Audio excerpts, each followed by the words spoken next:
In her backyard, she discovered a mountain of gold. She called the police to help identify it, but was fooled into believing it was just yellow soil of a similar color.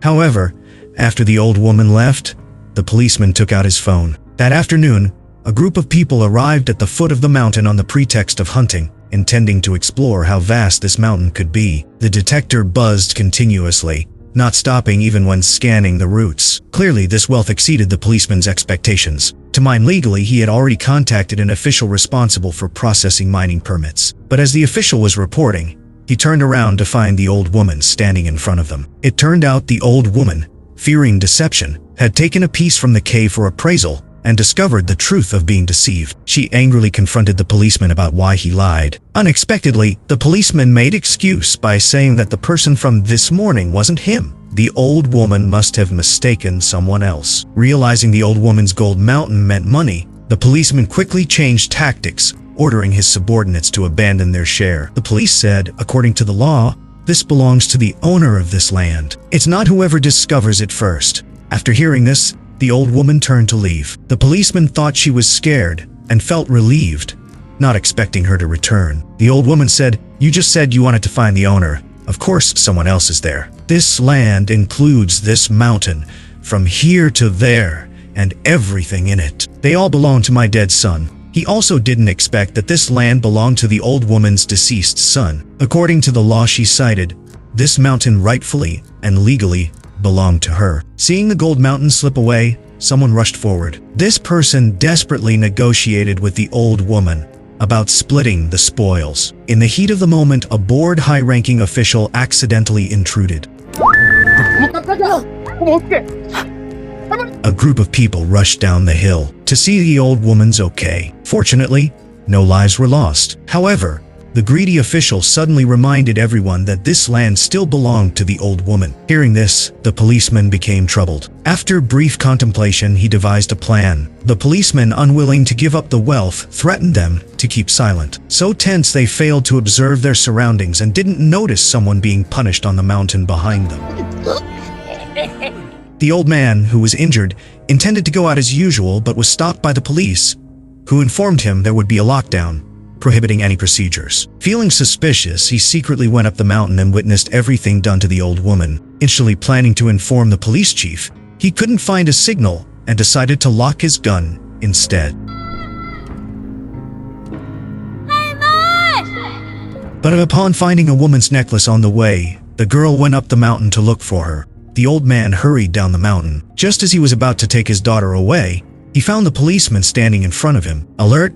The old man instantly realized the person wasn't the officer he encountered earlier, but it was too late to escape as those with hunting guns had already approached. Unfazed, the old man slowly closed his phone. Yet this tiny movement was noticed by the sharp-eyed policeman. Discovering the old man's intention to call for help, the policeman confiscated his phone on the spot, snatched the necklace from his daughter's hand, and planned to silence both temporarily. During the struggle, the policeman accidentally dropped the necklace. His daughter picked it up and argued, unintentionally leaving with the hunting rifle. When the rescuer becomes the accused murderer, they were running for their lives, and there was no phone network for outside communication. The old man hastily wrote a note. He intended his mentally challenged daughter to seek help from Xiling, but the girl insisted on retrieving the necklace herself.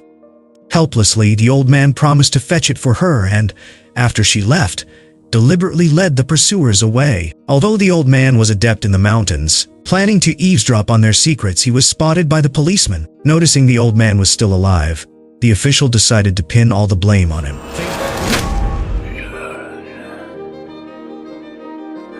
뭐라고요?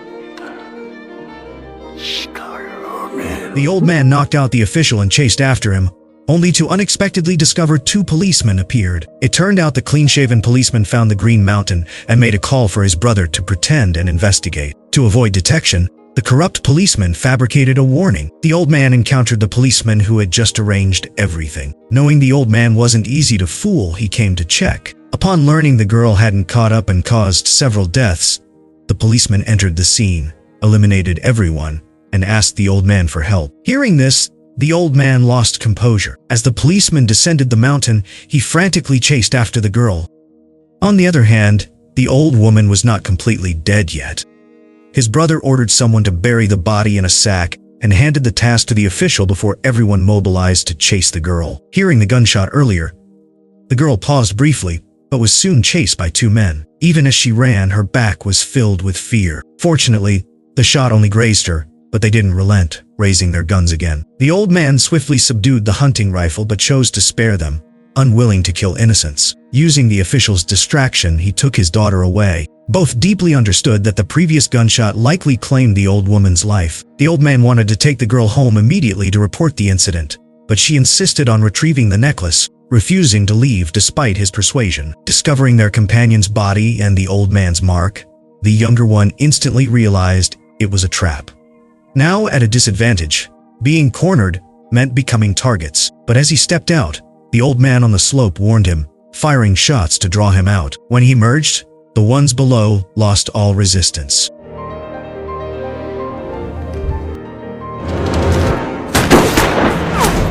Despite knowing the terrain, the old man was surrounded in the river's center. After a frantic exchange of gunfire, chaos ensued. Although they hit the old man's gun, a prolonged standoff wasn't feasible. The younger one poetically suggested flanking the old man. Realizing the impending encirclement, the old man quickly disabled one man and rushed ashore.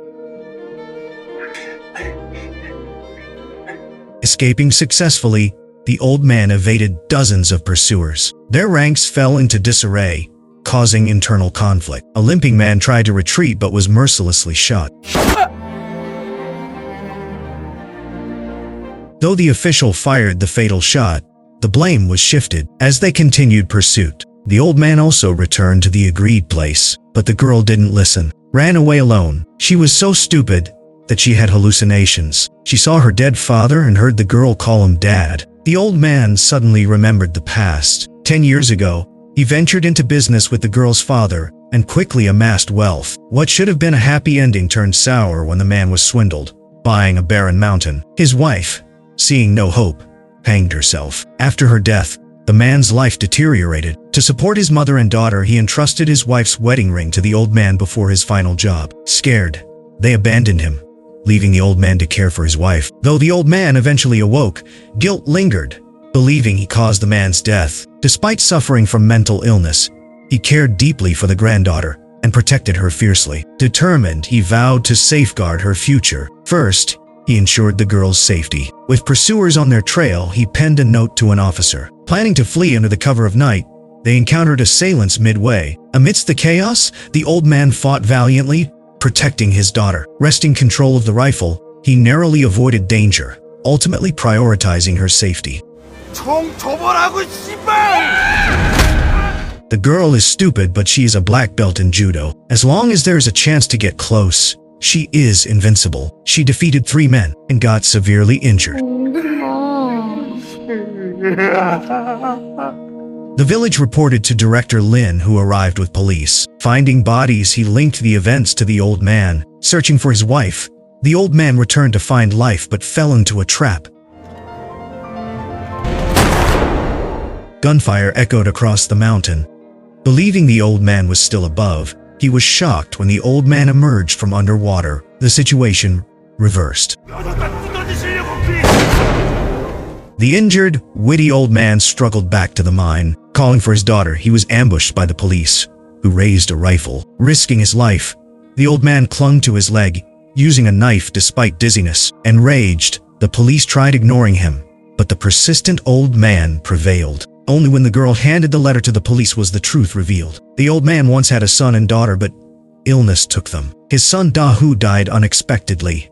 As a good friend, he helped marry Dahu's mother. Thus, the girl inherited the old man's mission. Protect her as a grandfather would, symbolized by a rope-turned necklace linking mother and daughter. Even though he loved his granddaughter dearly, the old man always cherished memories of her grandmother.